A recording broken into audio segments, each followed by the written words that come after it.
Hi, my name is Deirdre Clemens, and I am from Collier County in Florida. I am the mother of 10 children, and the 5 oldest ones who've completed their education have 9 degrees between them. We've attended public schools, we've attended private schools, and especially when we were overseas, we homeschooled a bit.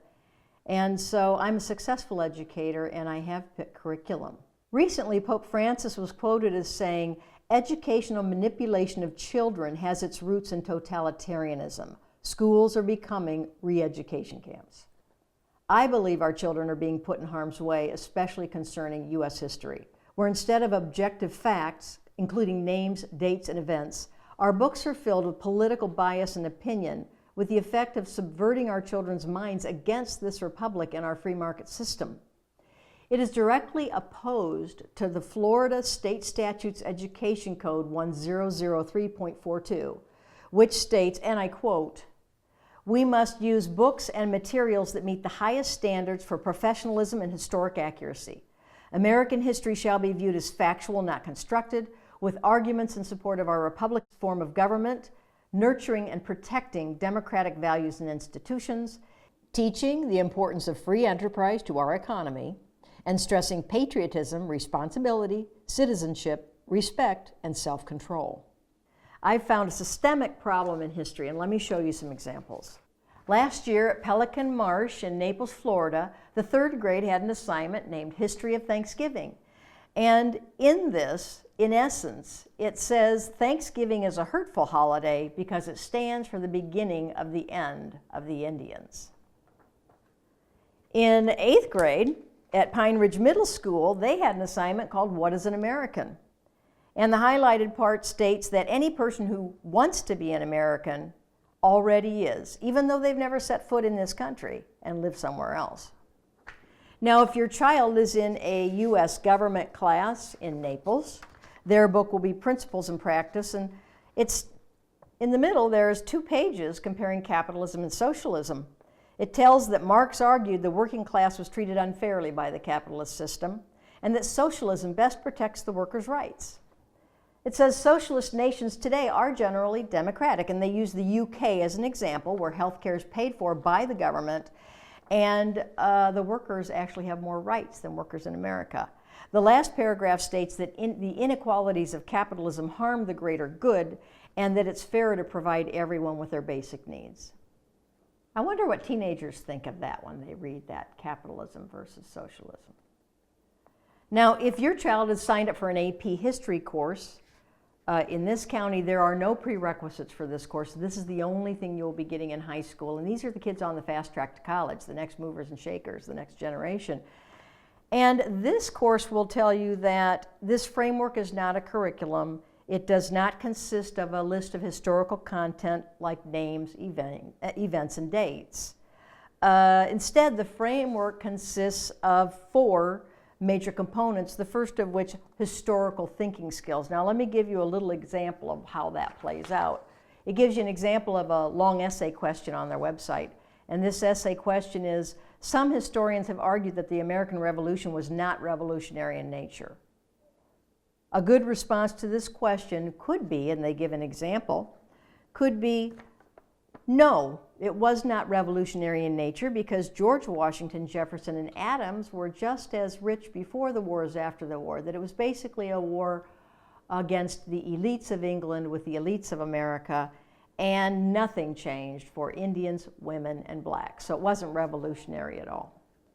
Now, if your child is in a regular U.S. history class, either regular or honors, they'll be using, in Naples, they'll be using the Americans, Reconstruction to the 21st century. And the reason it's called the Americans is because every chapter quotes an American living at that time that talks about the time period, which sounds like a good idea till you read the whole book, which I did read all 900 pages.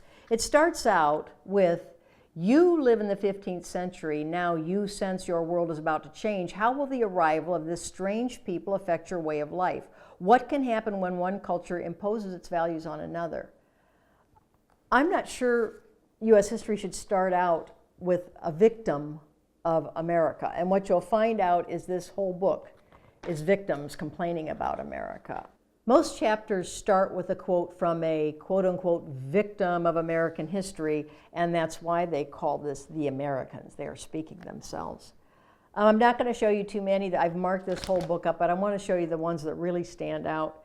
Here's one that says, Johnson was only one of 19 socialist mayors who worked to institute progressive reforms in American cities. Here they are marrying the two terms progressive and socialist. These mayors focused on dismissing corrupt and greedy private owners of utilities, converting the utilities to publicly owned enterprises, and they talk about these other progressive reforms. And when you get to the end of this chapter, they restate to you progressivism, which is also socialism, is the champion of the 40-hour work week, the end of child labor, voting rights for women and blacks, despite Republican, conservative, capitalist business owners who are the foils of history throughout this book. Every time something was done to help people, it was always the progressive socialists against the backlash of Republican, conservative, capitalist business owners who were the foils of history. Here's another chapter on imperialism in America. I was taught that we weren't an imperialist nation. UK, other nations have gone around the world and well, let's see what the definition is. Imperialism is the policy in which stronger nations extend their economic, political, and military control over weaker territories. It sounds kind of like a bully to me. And the reason we did that is because, right here it states, because our desire for military strength, our thirst for new markets, and our belief in our cultural superiority. This isn't the history I learned when I was in school. Here's a chapter on the atom bomb, point and counterpoint. It almost sounds like counterpoint, counterpoint. Because over here in the personal voice, you have a man from Japan talking about faces melting and how horrible it was, which is true. And over here, they say one of the reasons we dropped it was to give us a powerful advantage over the Soviets. And on the counterpoint, it says that the Supreme Allied Commander, General Dwight D. Eisenhower, said that dropping the bomb was completely unnecessary and the Japanese were ready to surrender. I'm not sure that's correct. I don't think you can drop a bomb without the Allied commander giving, the Supreme Commander giving the command. Okay, and another concerning chapter is this one that portrays Gorbachev as taking the initiative. He was the prime mover in bringing down the East Berlin Wall. There's no mention of the key role that Reagan had, and no mention of Pope John Paul II and the Solidarity movement in Poland, or Thatcher.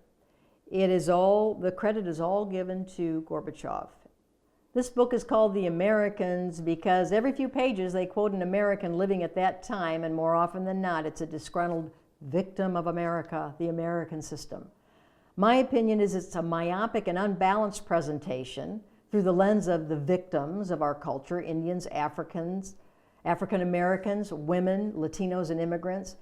It has an anti-American bent that gives the illusion that this country is all about the struggle against bigotry, unbridled capitalism, sexism, racism, rather than the miracle of the creation for the first time in history of a constitutional republic created by the people, for the purposes of protecting God-given rights and freedom. And it is that Constitution that brought the end of slavery and women's right to vote and all the freedoms we enjoy today. This history and these materials appeal to pro-socialist views. Progressivism, which they do admit is socialism in the book, is given credit for everything good that has happened in this country. And conversely, conservatives, business owners, Republicans, capitalists, and white men are the foils of history, and there's a repeated theme all through that book. Rather than create good citizens, though, I think this promotes malcontents who view the U.S. and our free market economy, or what's left of it, as oppressive and unjust. In fact, the AP U.S. history material comes with a warning that states that some may think it too far left. It is lacking in historical fact, but full of opinion and spin, historical thinking skills. However, I contend that putting forth these skewed perceptions is tantamount to stealing our children's birthright to freedom. After all, ignorance of history dooms one to repeat it. This U.S. history book is 900 pages of all kinds of unnecessary stuff. It's like a People magazine with plenty of opinion pieces, and the AP course is purely an opinion piece. But let's get back to the question, what is the purpose of teaching a class in U.S. history? After all, many of those stories are true. slavery, racism, and the treatment of Indians, without deleting any of that. The basic knowledge kids need to know of who, what, when, where, and why this country was a miracle and possibly the greatest experiment of human freedom. It truly is a first in human history. But kids won't understand that until you remind them of the total subjection of people to their rulers since time immemorial up to the founding of this nation. But our statutes, at least in Florida, luckily, protect us by requiring that history be factual and that it promote good citizenship and patriotism. I think our Florida statutes seem to say that U.S. history is objective and should be based on fact, focusing on the most important foundational facts of our nation, not a subjective narrative of political opinion. As parents, I think we can refuse a dictatorship of relativism where we can't know the truth or reality for certain. History should be viewed from an objective, factual lens. There are events, dates, and places. And there are important things to know about how we got here and how to preserve this system. And that is what U.S. history should be about, preserving our history. Politics is something else. Thank you.